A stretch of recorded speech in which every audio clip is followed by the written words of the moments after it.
बहुत समय पहले की बात है। एक राज्य था सत्यगढ़। वहां का राजा वीरेंद्र बहुत शक्तिशाली था, लेकिन उतना ही क्रूर भी। वह बस अपने वैभव और आराम में डूबा रहता।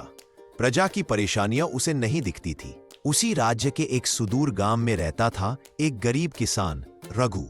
उसके पास न तो ढंग की जमीन थी, न बैल, न ही अनाज का भंडार। फिर भी वह रोज मेहनत करता, मिट्टी से सोना उगाने का सपना देखता।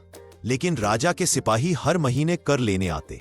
भले ही रघु के घर में अनाज ना हो, फिर भी उससे कर वसूला जाता। रघु की बीवी बीमार थी और छोटा बच्चा भूख से रोता रहता, लेकिन राजा को फर्क नहीं पड़ता था।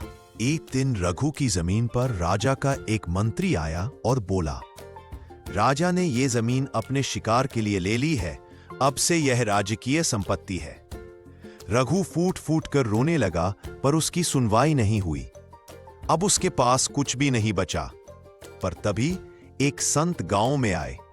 उन्होंने रघु को देखा और कहा, सत्य की लड़ाई लड़ने से डर मत। अगर दिल से सच्चा है तो खुद भगवान तेरा साथ देंगे। रघु ने ठान लिया, अब वह चुप नहीं बैठेगा। उसने तय किया कि वह राजा के सामने अपनी बात रखेगा। अगले दिन रघु नंगे पांव अपने फटे कपड़ों में दरबार पहुंचा। वहां सोने का सिंहासन, चमकते हुए रत्न और दर्जनों मंत्री बैठे थे। राजा ने रघु को देखा और हंसते हुए पूछा, तू कौन है और क्यों आया है भिखारी? रघु ने जवाब दिया, मैं प्रजा हूं, वो प्रजा जो आपको अन्न देती है, मेहनत करती है। पर जब हम भूख से मरे और आप हमारे खेत छीन ले, तो क्या आप राजा कहलाने लायक हैं? पूरा दरबार सन्न रह गया। राजा गुस्से से कांप गया और कहा, इस इंसोलेंस की सजा मिलेगी। पर तभी एक बुजुर्ग मंत्री उठे और बोले, महाराज, जो सच्चाई से बोलता है वो डरता नहीं। ये किसान हमारी आंखें खोलने आया है। राजा थोड़ी देर चुप रहा, फिर उसने रघु की ओर देखा और कहा, तूने मुझे आईना दिखाया रे।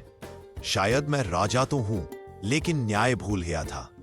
राजा ने रघु की जमीन उसे वापस दी, उसकी बीमार पत्नी के इलाज की व्यवस्था करवाई, उसके बेटे की पढ़ाई का बंदोबस्त किया। राजा ने दरबार में घोषणा की, आज से किसी भी गरीब किसान से जबरन कर नहीं लिया जाएगा।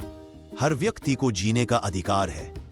रघु की आंखों में आंसू थे, लेकिन ये आंसू अब दुख के नहीं, गौरव और संतोष के थे। वो नायक बन गया, एक साधारण किसान जिसने क्रूरता के खिलाफ आवाज उठाई और राजा को बदल दिया। सीख, अगर आप सच्चे हैं और अन्याय के खिलाफ खड़े हैं, तो आपकी आवाज पूरी दुनिया को झुका सकती है, चाहे वो राजा ही क्यों न हो।